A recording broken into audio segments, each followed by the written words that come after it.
Formula ఈ car race కేసులో కీలక పరిణామం చోటు చేసుకుంది. ఫార్ములా ఈ కార్ రేస్ కేసు నివేదికను ఏసీబీ ప్రభుత్వానికి అందించింది. మరింత సమాచారం మా ప్రతినిధి నాగార్జున అడిగి తెలుసుకుందాం.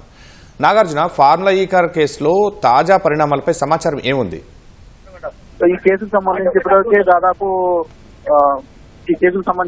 దాదాపు డిసెంబర్ 18, 2024 ఈ కేసు నమోదైంది. అప్పటి నుంచి కూడా అక్రమంగా విదేశీ సంస్థకు నిధులు బదలాయించారనే వ్యవహారంపై ఫార్ములా ఈ ఆపరేషన్ సంస్థ అయినటువంటి ఎఫ్ఈఓకి అక్రమంగా నిధులు బదిలీ చేశారని అప్పుడు ఏసీబీలో కేసు నమోదైంది. అప్పుడు ఉన్నటువంటి మున్సిపల్ కార్యదర్శి ఇచ్చినటువంటి దానకిషోర్ ఇచ్చినటువంటి ఫిర్యాదు ఆధారంగా ఆ కేసు నమోదు చేసి దర్యాప్తు చేస్తుంది. అయితే అప్పటి నుంచి దర్యాప్తు చేస్తూ పలుసార్లు ఈ కేసులో A1 గా కేటీఆర్ ని చేసింది, A2 గా అరవింద్ కుమార్, A3 గా బిఎల్ఎన్ రెడ్డి.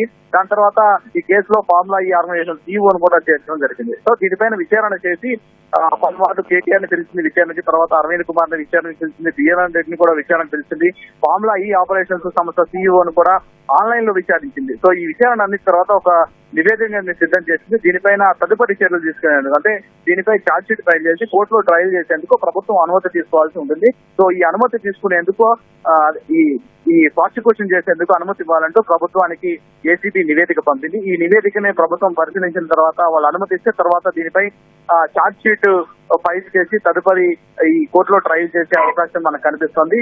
సో దాదాపు విదేశీ సంస్థకు బదలాయించినటువంటి నగదు ద్వారా ప్రభుత్వానికి 54.88 కోట్ల రూపాయల నష్టం వాటిల్లింది.